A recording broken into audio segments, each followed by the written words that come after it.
Hari ini kita dikejutkan dengan satu pendedahan. Pendedahan yang amat-amat menakjubkan, pendedahan yang amat-amat mengejutkan baru-baru ini.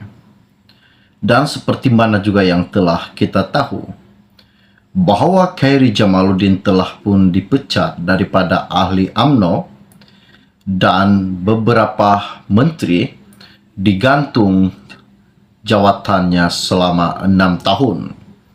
Isu pada hari ini sangat-sangat menggemparkan.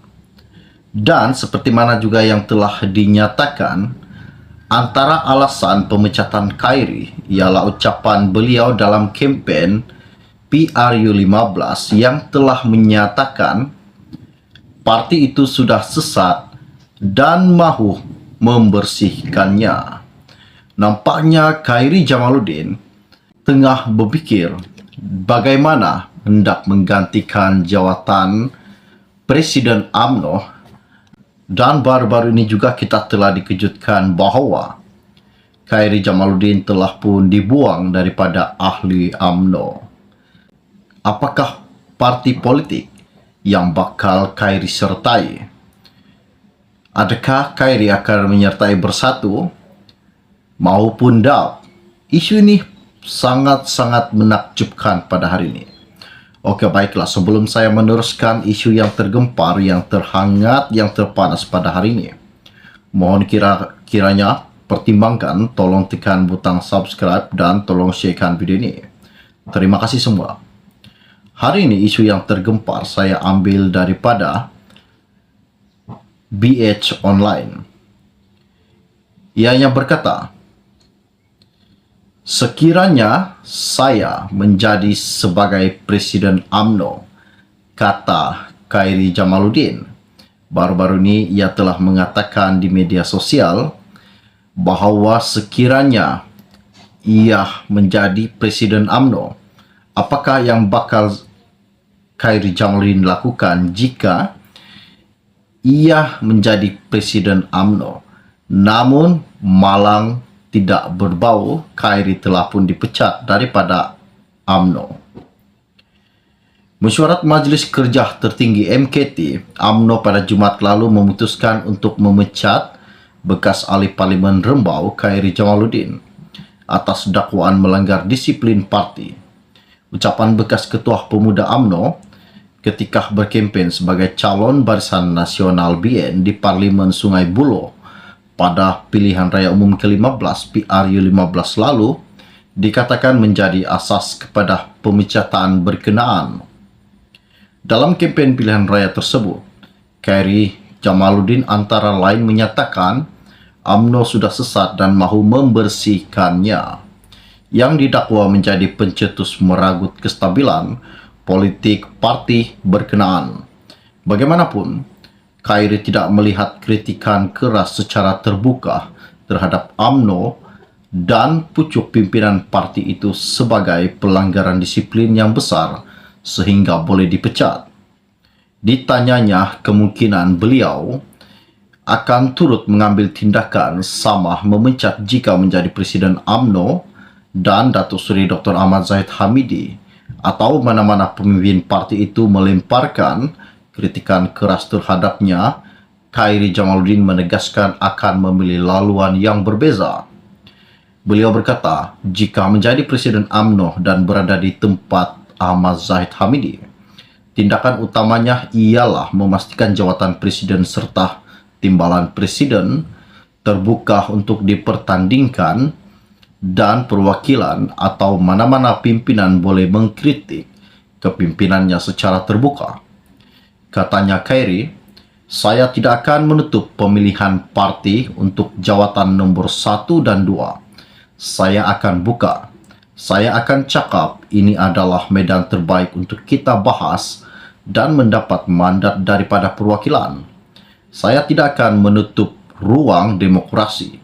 Saya buka kepada sesiapa yang hendak melawan saya atau mahu bahas, hendak cakap kepimpinan saya itu tidak betul dan kita serah kepada perwakilan.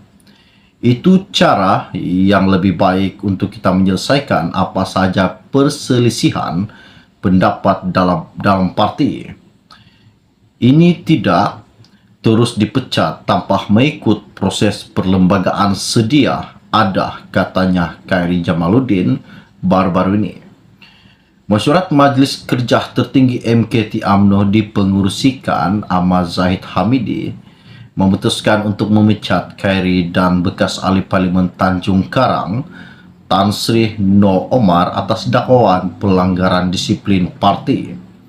Selain itu juga, UMNO turut menggantung keahlian bekas Menteri Pertahanan Datuk Seri Syamuddin Hussein, Naib Ketua Pemuda UMNO Syaril Hamdan, Ketua UMNO Bahagian Tebrau Datuk Maulizan Bujang dan Ketua UMNO Bahagian Jempol Datuk Seri Muhammad Salim Syaharif, masing-masing selama 6 tahun. Antara alasan pemecatan Khairi ialah ucapan beliau dalam kempen PRU15 yang telah menyatakan bahawa parti itu sudah sesat dan mahu dibersihkan.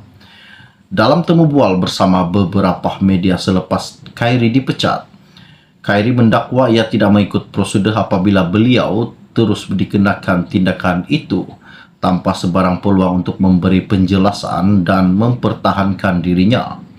Seterusnya, ditanya mengapa keputusan perwakilan Perhimpunan Agung UMNO PAU 2022 yang bersetuju 2 jawatan tertinggi parti itu tidak dipertandingkan pula, kata Khairi Jamaluddin. Katanya, yang memilih presiden, yang memilih MKT sekarang adalah perwakilan di bahagian. Sekarang, apa yang kita lihat ialah perwakilan pada peringkat PAU telah menutup hak perwakilan di bahagian untuk menentukan presiden dan timbalan presiden, katanya Khairi Jamaluddin. Khairi turut mengulangi dakwaan bahawa keputusan undian suara terhadap usul tambahan menyekat pertandingan 2 jawatan tertinggi parti itu sudah dirancang pihak tertentu, katanya Khairi Jamaluddin. Apa yang dikatakannya pada hari ini sangat-sangat menggemparkan, di mana Khairi berkata, "Saya mendapat rakaman video menunjukkan individu yang saya tidak pasti mereka ahli UMNO atau tidak diarah masuk ke Dewan Merdeka untuk mereka sorak dan sambut usul itu dengan jeritan serta tepukan yang menyebabkan orang lain mengikut sahaja. Kalau kita tengok hari pertama, apabila juru cakap Negeri Sembilan mencadangkan penambahan usul itu, jawatan presiden dan timbalan presiden tidak akan dipertandingkan. Beliau dibu oleh perwakilan, tetapi biasalah Dewan Merdeka adalah dewan yang dikawal oleh urus setia atau ibu pejabat UMNO. Saya sudah lama menjadi ketua pemuda UMNO sebelum ini. Saya tahu macam mana nak susun tempat duduk, siapa nak letak di sini dan siapa yang saya nak letak di sana. Sorakan itu datang dari mana dan sebagainya. Dan akhirnya dalam keadaan undi suara, bukan undi rahsia, perkara itu memang dapat dibawa menyebelahi ke satu pihak, dakwanya Khairi Jamaluddin yang telah dipecat daripada ahli UMNO. Isu ini sangat menakjubkan dan menggemparkan pada hari ini, bahawa Khairi Jamaluddin dipecat atas ucapannya ketika PRU15. Dan ucapannya itu telah membuat Zahid Hamidi kecewa dengan kepimpinan Khairi Jamaluddin sebagai ahli UMNO. Isu ini sangat menggemparkan pada hari ini. Oke, baiklah, sebelum Anda meninggalkan channel ini, jangan lupa bantu saya, tolong tekan butang subscribe dan tolong sharekan video ini, war-warkan kepada rakan dan keluarga Anda. Oke, baiklah, kita akan berjumpa lagi. Salam jumpa dan salam kenal. Bye-bye.